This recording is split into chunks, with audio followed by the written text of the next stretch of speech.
We now have details regarding a shooting at the rest area by Frazee, Minnesota, that left the suspect, Todd Burris of Frazee, shot in the leg with a non life threatening wound and now charged with 7 felony counts, 2 counts of attempted murder, first degree, a peace officer, and 2 counts of first degree assault of deadly force against a peace officer, and 2 counts of assault with a dangerous weapon and fleeing. Now, reading from the statement of probable cause, this is the prosecutor's layout of what happened. On July 9th at 5:36 p.m., Becker County Sheriff's Office received a report of a domestic disturbance in rural Becker County. The complainant reported that Burris left the residence after assaulting the complainant, slashing her tires, and taking a firearm. Becker County Lieutenant Luke Swear located the defendant's vehicle, a silver Mazda with a White Earth license plate in Detroit Lakes. He attempted a traffic stop, and the defendant initially stopped the vehicle. But while speaking with Lieutenant Swear, he fled the area, traveling at speeds in excess of 100 miles per hour. Burris eventually reached a rest stop by Frazee here, where he pulled into the parking lot. Lieutenant Swear and Detroit Lakes police officer Philip Vaughn followed the defendant into the parking lot, where the defendant exited his vehicle and pointed a handgun at Lieutenant Swear. Lieutenant Swear and Officer Vaughn discharged their handguns, striking the defendant, Burris, in the leg. Otter Tail County deputies arrived to assist in the investigation and contacted the Minnesota Bureau of Criminal Apprehension. A special agent responded with other investigators from the Force Investigations Unit and Crime Scene Team.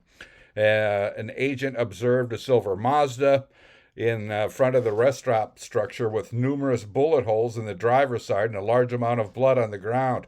He also observed a black semi-automatic pistol with the action locked open on the driver's seat of the defendant's vehicle and unspent cartridges on the ground outside the driver's door. Special agent observed Lieutenant Swear's black Ford Explorer with emergency lights activated with bullet holes in the windshield and several spent cartridges in a magazine near the squad. Behind Lieutenant Swear's squad, the special agent observed Vaughn's squad hit with several bullet holes in the windshield above the steering wheel area, as well as cartridge casings and magazines for a rifle on the ground.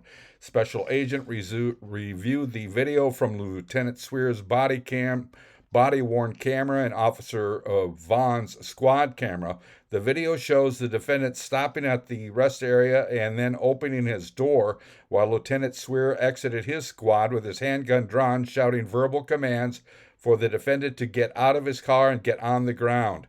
As the defendant, Burris, was in the open door, the defendant is observed with a gun in his hand and pointed it at Lieutenant Swear. Gunshots follow, and Lieutenant Swear firing several rounds, moving to the rear of his squad for cover. Officer Vaughn is observed taking a position on the rear side of Lieutenant Swear's squad and fired several rounds toward the defendant. Other officers were eventually able to move closer to the defendant and remove him from the vehicle and render aid. Burris was arrested and transported to Essentia Hospital in Fargo for treatment of a non-life-threatening injuries. Special agents attempted to interview the defendant, and he requested a lawyer. Unquote. That's from the statement of probable cause. The whole incident, as far as the officers firing their handguns, remains under investigation by the BCA. I'm Neil Carlson reporting for iNewZ.TV.